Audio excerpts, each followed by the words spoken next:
Good afternoon, ladies and gentlemen. It's not on, I think. Do you hear me? No. Maybe this. Oh. Ah, okay, yes. Then I don't have to shout. You can hear me easily. It's more than an honor. I've been a number of times been in Japan, and it has a justified reputation for fantastic hospitality. And I have been very often the subject of this hospitality, and I'm immensely grateful. And also yesterday evening, again, we had a really great meal with a very great sophistication, and it confirms this fantastic attitude of the Japanese. I've also been a bit in contact over the years with GAKAI, the Japanese Association of EU Studies, of EU experts, and also that has been a gratifying experience. So I'm glad to be in Fukuoka, where I'd never been, and maybe this is a sign that the center of gravity of EU knowledge is shifting south in Japan. Who knows? Let me quickly begin with 2 points before the slides. I cannot read all of the detail in the slides. So partly it's a gift to you, because there's just simply not enough time. If you get such a general topic, there is an enormous risk of, superficial generalities. And we have those more than enough in Europe, or maybe anywhere. So I try to go a bit deeper, but of course there is a limit because of the time. So some of it you just read later from the slides. I think you all get a copy of the slides. So that's for you. So I go deep, but with some limits. I try to also be a bit more technical and analytical, but that's really not so easy when you have so little time, because all these topics require analysis. So it's a bit of a mix.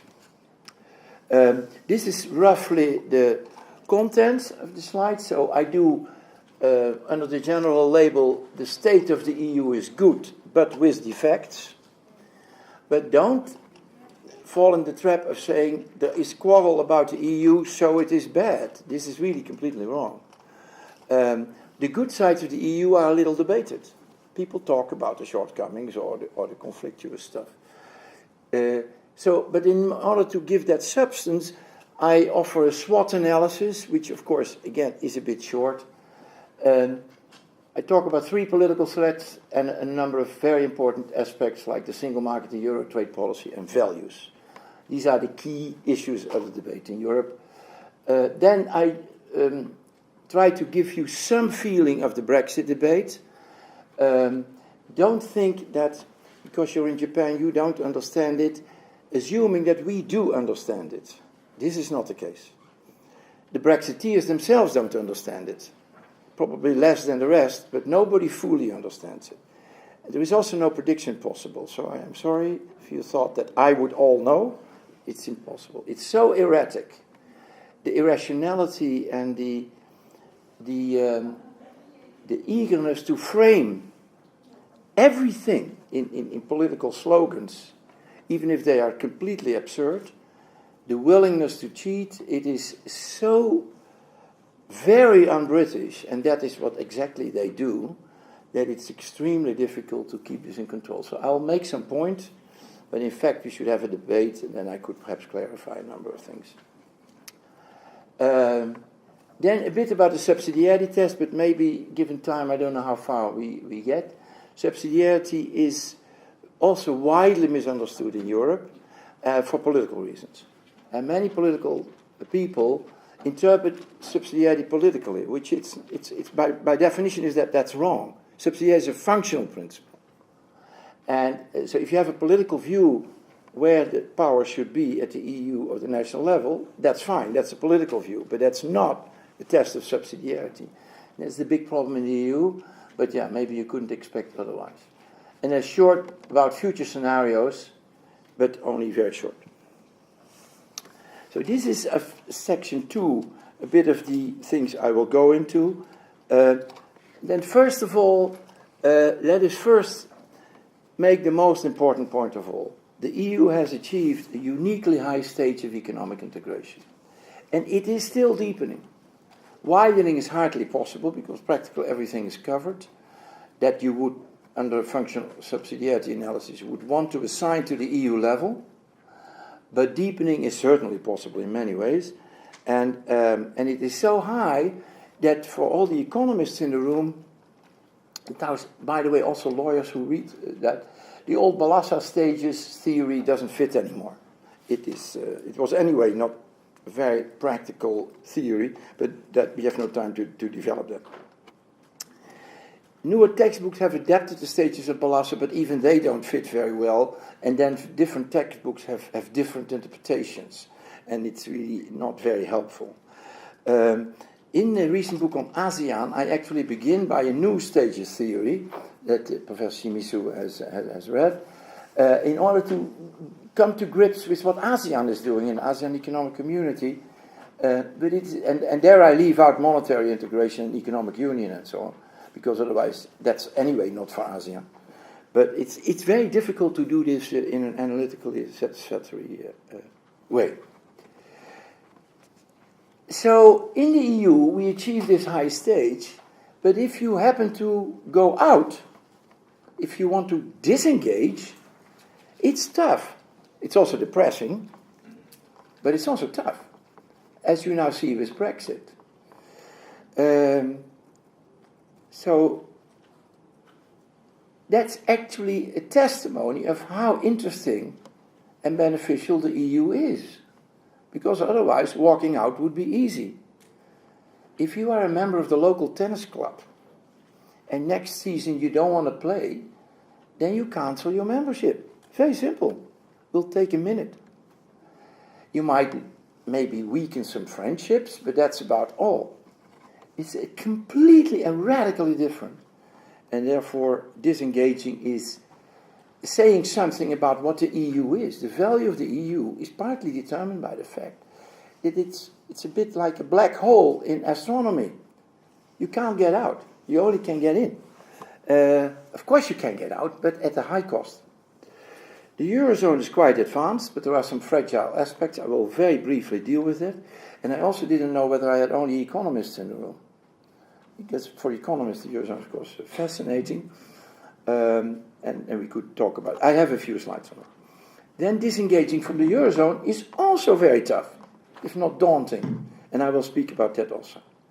Then the new institutions of the EU that get very little attention, except in highly specialized literature, are the EU agencies, which recognize and manifest the deepening of the EU. In 1989, and that's not even 30 years ago, there was one agency, and that agency did not have any power. There's the European Environmental Agency in Copenhagen, which is there for analysis and monitoring. It had no power. Now we have 39 agencies, and 12 of them have regulatory power of different degrees. So this is a landslide. I think it's very little research, except by a highly specialized group of people, mainly in law. Still, that doesn't mean that the member states are not there very strongly, and their powers are ring-fenced. The EU is not an EU state, and it will probably never become an EU state. This is as you know, a SWOT analysis has 4 sides. So this is the strengths and the weaknesses, the S and the W. And you see a number of points. There's much to say about it, but why don't you quietly read through these points? The deep and wide single market, of course, is the hard core of the EU. The EU has actually 2 hard cores. This, the deep and wide single market, and the values. The EU is a community of values. And these 2 things are the brand. That's the brand of the EU. And if you touch that, then then nothing is left. If we would drop the single market, the EU would become the OECD, European style. That's all. Now, I have a deep respect for the OECD analytical capacity, but of course it has no power. The external protection of the EU is quite low, and in fact much lower than people always say. I do remind you, the tariffs that are imposed by the EU only apply to 10 countries. So people often say the average tariff of the US is this and the average tariff of the EU is that. But the EU has only 10 countries where these tariffs are levied. And even Japan now is no longer amongst them. There were 11 because we have an EPA. And so there are very few countries that actually pay these tariffs. I think that's also... So with most, we have either very low tariffs or no tariffs at all, for various reasons. There are no internal frontiers. I live practically on a frontier, and I cross it with 120 kilometers per hour. Just think about that in Asia, for example, or anywhere else in the world. We have a common tier, but also common EU legal system. And for some of the lawyers in the room, that might be interesting. Unity in diversity. This is both of great value, but it also can cause problems, of course. The EU is always interesting for right and wrong reasons. Then strong common institutions, at least for an integration body. And if you really want to know how strong they are, just look at the difference with ASEAN. ASEAN has gone deeper in economics, but they are so afraid to have the common institutions. That's exactly one of the reasons. But still, there is a broad scope for national policies in the EU, something that is often insufficiently emphasized. On the weaknesses, there are a number of them, and if you quickly read through them, MS means member states, of course. There is one of the very serious defects or weaknesses of the EU is the blame game of national politicians. When the EU does something nice, they claim it, and not the EU. And when it's something that they don't like, they accuse the EU. And this erodes, because it's improper, it erodes the legitimacy of the EU with the simple voters who don't have the education to look through that. There are many other things. Also the Council, that's something that in Asia might not be fully seen. The Council very often throttles ideas before they are officially proposed. So then they avoid QMV, qualified majority voting, and it's just killed before in the soft circuit. So that's why it's so important for the EU to have transparency at all moments from the very early on. But where there is unanimity, which is limited, it's very costly. The uniform patent that took 55 years to achieve, and even now it's still under the German Constitutional Court. So it's a disaster. And the corporate tax base, the B is for base, is another of these, compared to the US, which has a uniform corporate tax base. That's why the states cannot play, tax competition via the rates. They can have different rates, but on the same base. What in Europe happens is that the rates differ not so much a bit, and everybody talks about the rates, but it's the basis where continuously countries compete by exempting this company from that and exempting that. And since there are in principle something like 220 elements in the corporate tax base, you can endlessly fool around, and it's very disadvantageous for the EU because it leads to completely useless fight between the member states on attracting investors. However, to negotiate a common corporate tax base, often these countries are not so willing to agree. The Eurozone is not complete, of course. Only 19 members are in. It's not bad, but certainly could be much better. And then a number of other things that you can take your pick. Asylum policy. The European Parliament, yeah, that should be said. The European Parliament is way too big. I repeat, way too big. It's crazy. And they rarely are all there. It's almost never. And a lot of them, easily 60%, never opens their mouth. If we cut it by half, we would gain some money, but we would also gain efficiency and transparency without losing anything. So I think that's also something we need to look at. The opportunities and threats.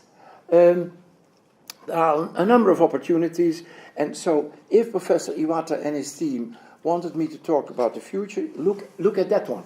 That's where the good side of the future is. And there's a lot of these things that might actually be pushed through quite seriously. And it's not only economics, it's also security and defense, where last year PESCO had the continued deepened cooperation. with a number of obligations, and the EDF, the European Defence Fund, that might be strengthened, well, not might be strengthened, that's already decided, with a good deal of money more than ever thought 5 years ago. And there are a number of other things. Maybe we can complete the EMU, the Global Leadership for an Open Economy. Well, you can take your pick, but there's a large number of opportunities still for the EU. It doesn't have to stand still. But there are also threats. The Populist Party, who blame the EU for anything that they don't like. And there is a risk next year in the European Parliament elections of May next year that they will hijack it. Well, they'll certainly try to hijack it. Or lead to a swing. But of course, if you are saying we want to get out of the EU, you get no voters anymore because of Brexit. Everybody sees the ludicrous theater of Brexit, and people are disgusted. So that is, but other things might still work on the general idea that the EU has too much power, or the general idea that migration is all due to the EU, and so on. Then a no-deal Brexit, Italy might derail, it's all possible.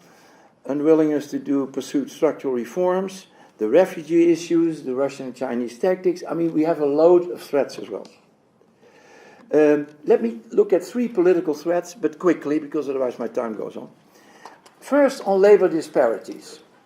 The EU is a high-wage, low-wage economy, and that's not the case in Japan, and that's also not the case in many other countries. There might be some differences, but in the EU they are extreme.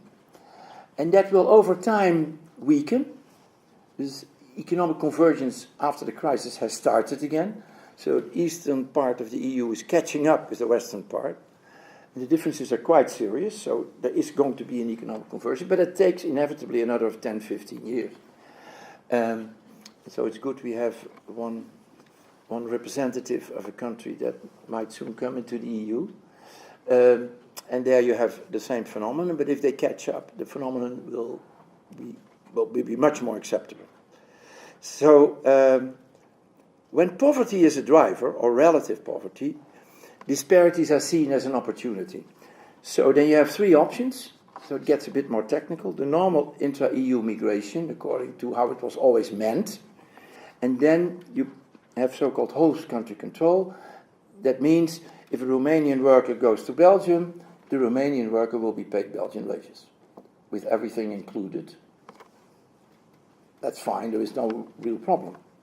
That happens, but it happens relatively little, but it happens. Because it's not controversial, nobody talks about it, but it does happen. And it happened also 10 years ago. Then posted workers, that's also host country control, except the social charges. If you do the official postal worker thing, many people think of people being abused or exploited and so on, but many posted workers come from the rich countries. About 60%, not from the poor countries. Or relatively poor, but it's not that, they are not that poor anymore, but still. You also have to be careful what is poor. Slovenia has a higher income than the EU average, so I mean they're not all that poor. And if you have somebody from the Czech Republic, in Bratislava for Slovakia and in Prague, for the average income around in that area is much higher than the EU average. It's just in other parts of the Czech Republic that is poor. So you have to be very careful, and they're all catching up. Still, this posted worker thing has been very badly implemented, and there are many escape possibilities. And that's why point C is there. De facto, you can have lower wages than the host country by a number of tricks. It's too technical to go into. I mentioned 2 of them. They're more technical tricks. And they have caused most of the problem. So many workers feel that they are cheated by the EU because of these de facto very low wage competition, pushing them out of their jobs. And that is what we see here. There is reaction. The EU took a long time, but finally they reacted with a new enforcement directive and a new posted workers directive in June. And the new posted workers directive has finally confirmed the idea of equal wages. And this was a long, long battle, and may have escaped people in Asia, but it was one of the top topics in the European Union. And you see the third bullet, it was very, very negative for the EU picture. However, there is a problem. And that's already in the textbook that Professor Iwata showed.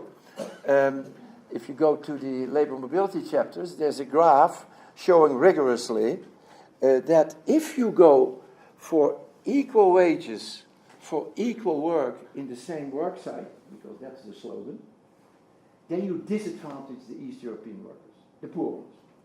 Because then the demand for their work in the West will dry up. And the graph shows that rigorously, and you can also do it mathematically, and there is absolutely no doubt about it. For those who know the EU well, you read the Rüffert case from 2008 from the Court of Justice, where the court has the exact and precise formulation with one sentence in the ruling, which comes from my textbook actually, exactly from there. And the Rüffert case was very controversial because it shows rigorously, and much better than the politicians always explain, that if you want free movement of workers to be beneficial for the East European workers, you have to keep the old system of the disparities. But that's very favorable for them, except that then the Western workers are deeply satisfied because they experience very severe wage competition. And if you do it like now has been decided in the new Posted Workers Directive, you swing to the local wages fully, but then of course there will be much fewer demand for these workers from Eastern Europe, because they have different languages, they have different modes, you have to put them up in houses, so it's much more costly, but they have very low wages. So that dilemma is fine politically now solved by the Posted Workers Directive, and my view is that's and I think that analytically sound, but if you say that on the labor union congress in the West, you might be thrown out of the room. I think if we have economic convergence between East and West, this problem will simply go away, but not in 1 year. The other thing is immigration and refugees, and it's politically poisonous. And for the Japanese here, I give you the exercise. North Korea regime collapses, and Japan is confronted with 800,000 refugees on the sea in shaky boats. You can also say 1.3 million. I want to have a number that you cannot refuse, because that's the point. And that is what we have. And we've had them in 1 year, not even over time. So it's a massive problem, and it's very easy to judge from outside, but it's not easy at all. So I will move on, but it doesn't mean this is one of the big problems of the EU that fuels populism. Then the euro and financial instability, also that's a political threat, now receding, but of course in the crisis the Eurozone was ill-prepared. And that has been widely published in Asia, much more than many other things. And I could go through all of that. I have done that 5 years ago in the Gakkai paper, which was published in Japanese in 2014, in the journal of the Gakkai Association. So please read that, because it's basically similar, except that now we are further in the repair in the upgrading of the EMU. So many measures and new institutions have been introduced, and I could go into that in great detail, but then we cannot do the rest. But there has been very significant negative fallout politically. It's waning, but many people are still not forgetting what has happened. And of course there's a lot of technical detail that's very interesting for economists, but in the end of the day the banks were rescued, and the workers and some others suffered, or the taxpayers. And the CEOs were not held accountable.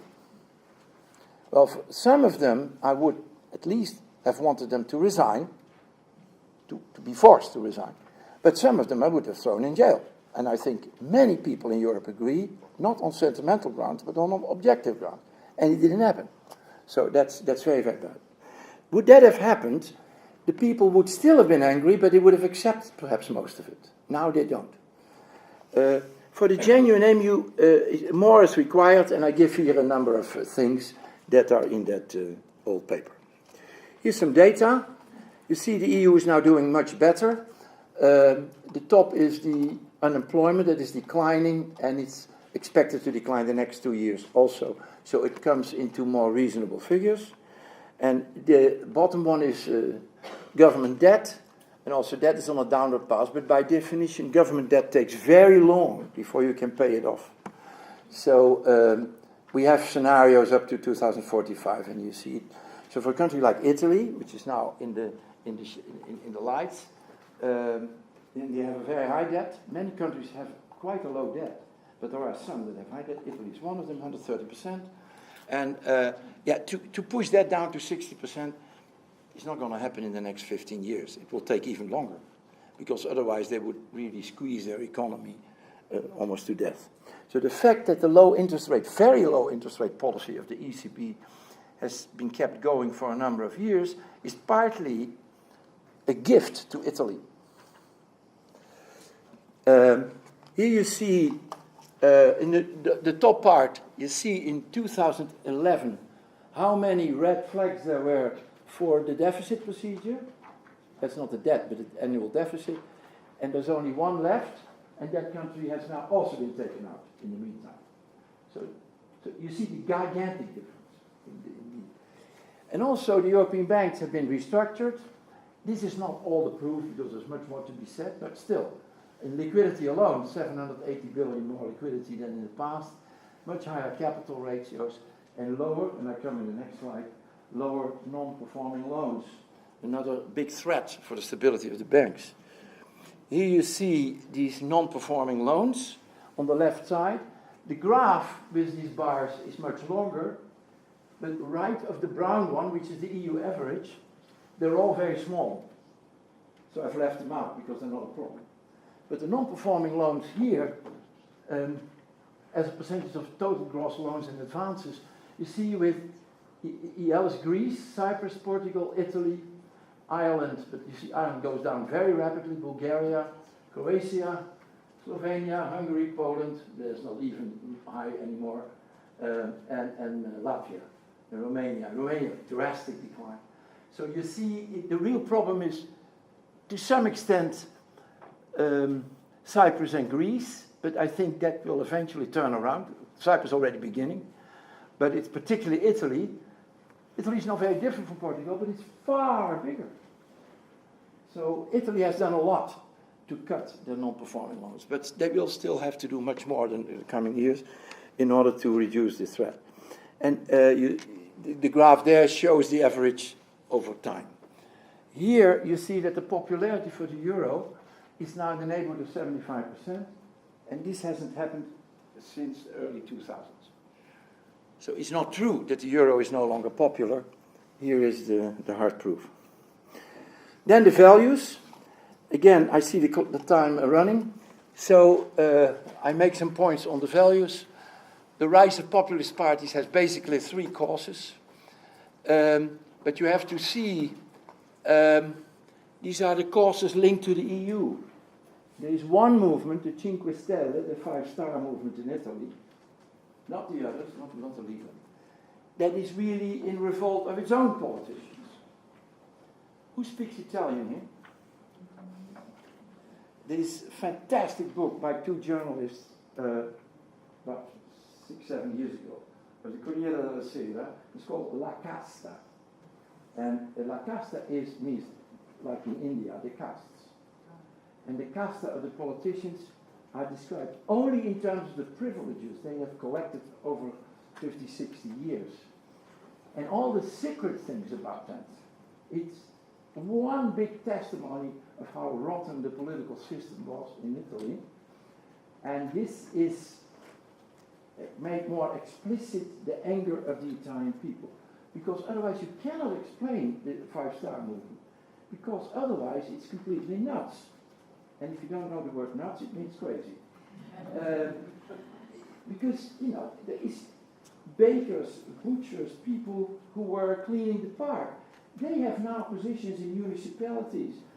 They have hardly any intellectuals, and former politicians they don't accept.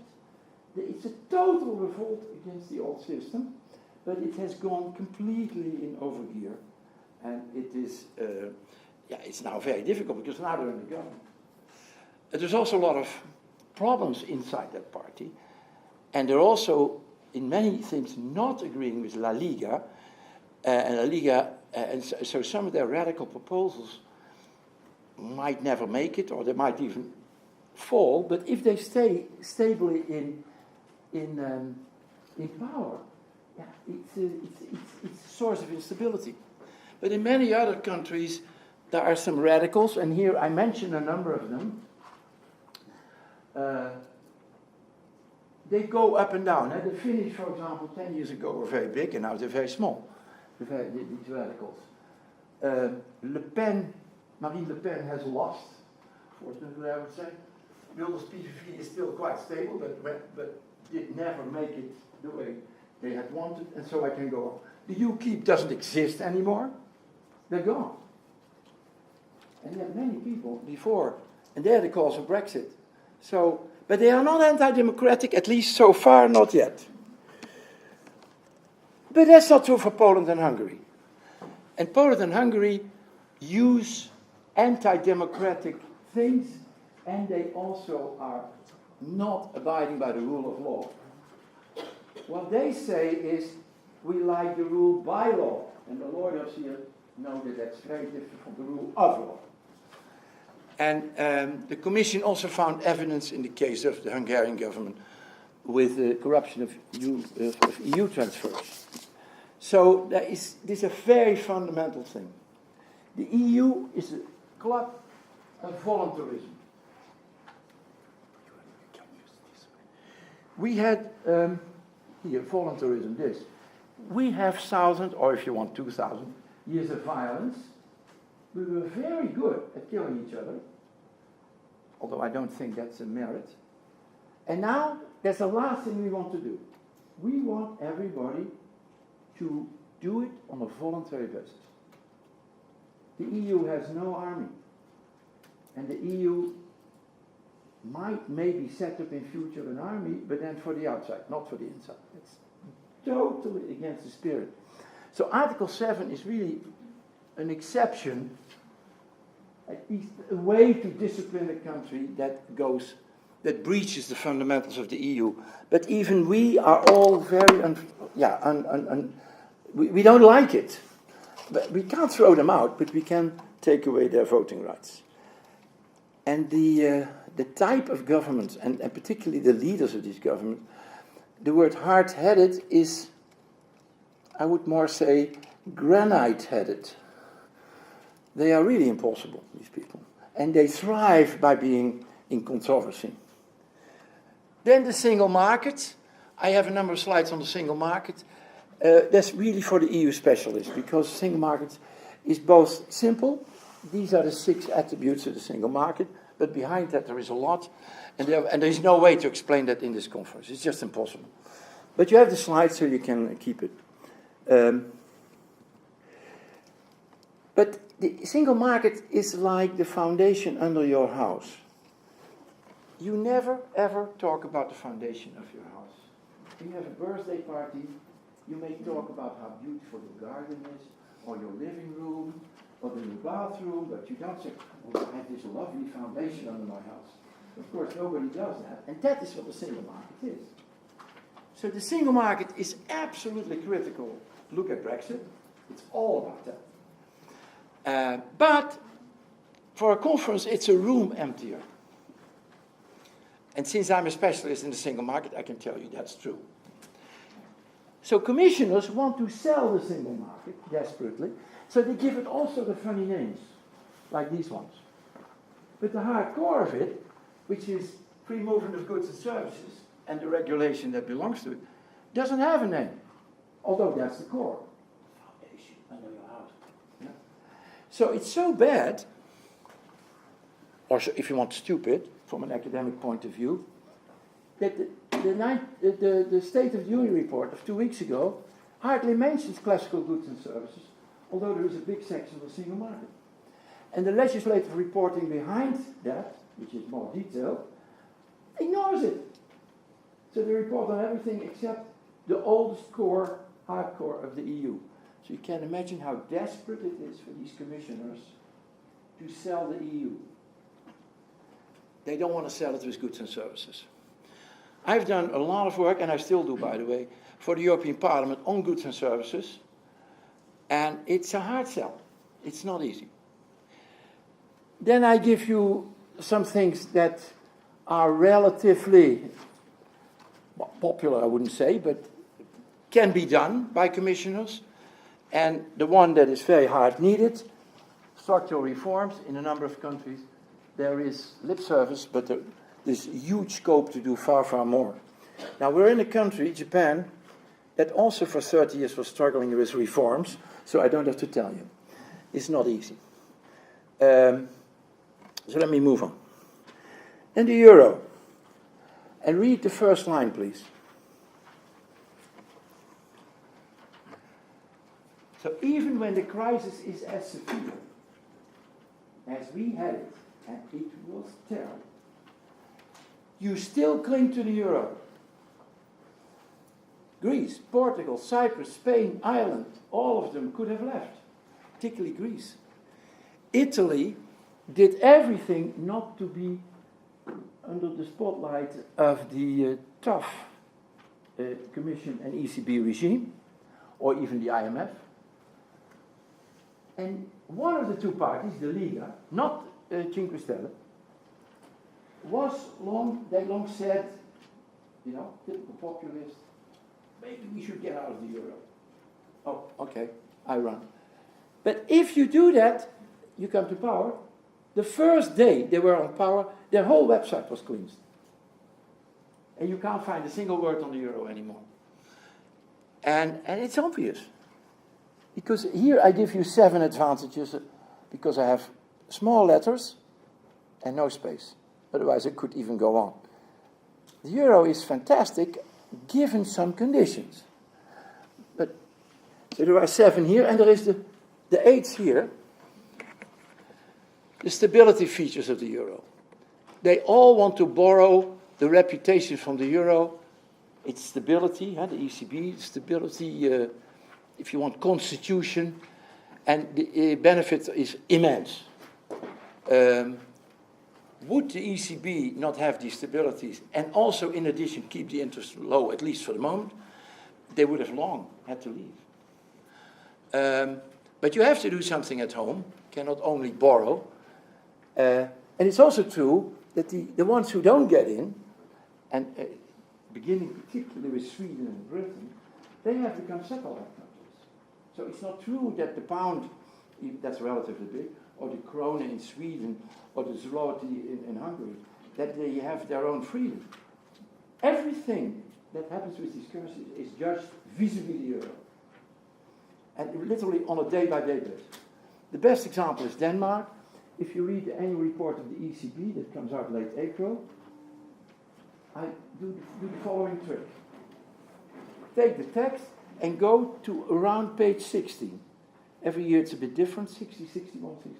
You find one page on Denmark, you see a graph where the exchange rate is perfectly horizontal. Perfectly horizontal. Because Denmark fulfills the Eurozone criteria perfectly, always, better than us, so that the exchange rate and its rate doesn't move. But they are not in the euro because the last referendum on the euro was 49% in favor, that means 41% not in favor. So they are about... there is a risk for some of the poorer countries, but I'm told that I have to hurry up. So I'll hurry up. This is about the globalization part, and the EU is half successful there with the FTAs, but there are a number of things you can say, and the big short is China. We have no FTA with China.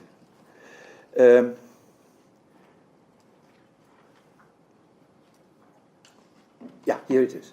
This is how the EU sells the FTA with you, with Japan.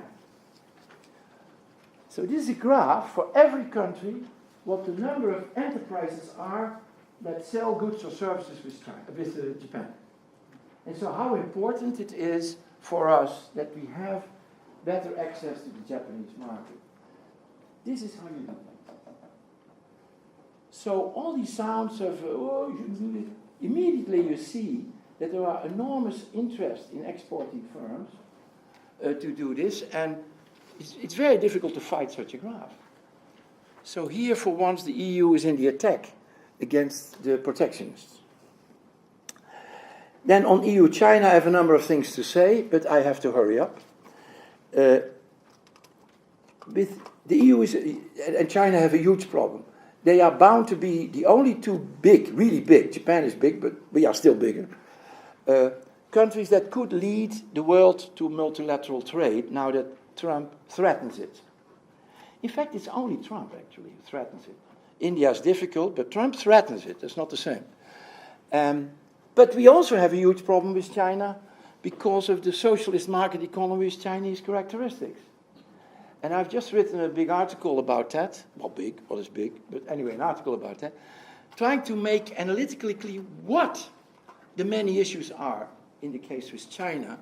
And if we want a WTO reform, which is now beginning, it should be led by China and the EU, not by the US, of course.